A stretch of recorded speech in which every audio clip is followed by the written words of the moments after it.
Полотенце сушитель вот здесь. Устраняем печь. Стояк. Вот здесь. Без байпаса, но с кранами. Это что-то новенькое.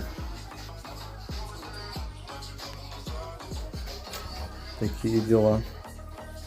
Потек по штуцерам. Поменяли резиночки. А нагробником мазанули. Сейчас поменяем прокладки. А прикол в том, что полотенчик прям до сюда. Сантиметр расстояние. Кое-как вытащили.